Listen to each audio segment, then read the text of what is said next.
lililosababishia serikali hasara ya takriban shilingi milioni 81. Wakili wa serikali Emmanuel Chineko ameeleza kuwa mtuhumiwa Matondo Malanda amepandishwa katika mahakama ya hakimu mkazi Geita Februari mwaka 2026 ambapo anashtakiwa kwa makosa 8. Wakili wa upande wa utetezi wa mtuhumiwa Beatus Emmanuel amesema mtuhumiwa huyo amekana makosa yote 8 yanayomkabili na shauri litafanyika kwa hatua zinazofuata Februari 25 mwaka 2026. Meneja idara mkoa. Kwa majina naitwa Emmanuel Fortunatus Chineko, wakili wa serikali.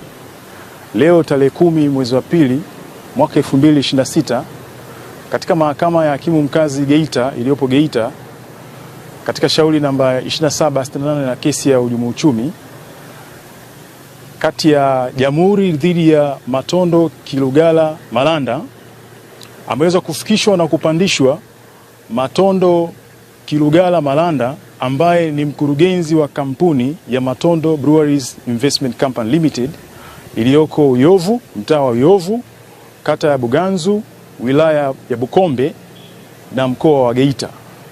Kimsingi mtuhumiwa amefikishwa mahakamani kwa makosa ya kikodi.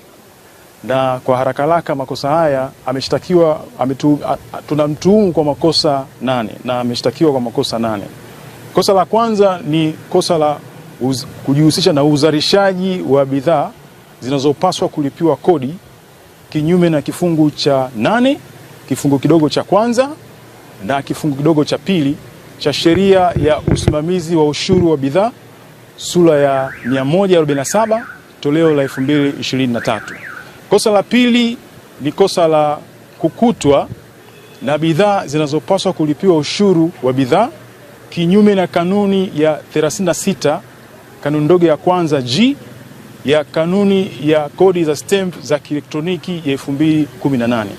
Kosa la tatu ni kosa la kushindwa kuandaa na kuwasilisha return za ushuru wa bidhaa kinyume na kifungu cha 140 kifungu kidogo cha kwanza na kifungu kidogo cha 3 na cha 4 cha sheria ya usimamizi wa ushuru wa bidhaa sura namba 147 toleo la 2023, ikisomwa pamoja na kifungu kanuni ndogo I ya kanuni za kodi ya stamp ya kielektroniki ya 2018.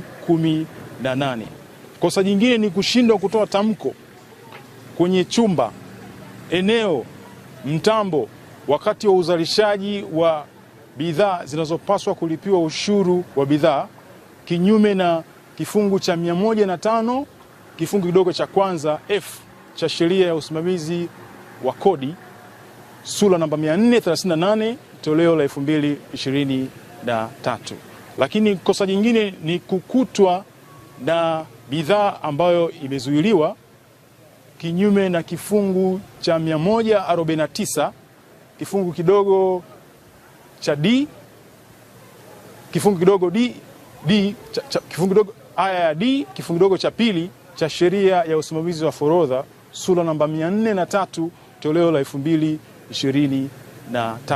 Kosa hilo linajirudia mara mbili, lakini na kosa jingine ni kosa la kuisababishia hasara mamlaka takriban milioni 81 kinyume na aya ya 10 ya jedwali la kwanza la sheria ya uhujumu uchumi, ikisoma pamoja na kifungu cha 57(1) na kifungu cha 61(2) vyote vya sheria ya uhujumu uchumi sura ya 200 toleo la 2023. Kesi hii imeahirishwa mpaka tarehe 25 mwezi wa pili mwaka 2026 itakuja kwa ajili ya kutajwa. Asanteni sana.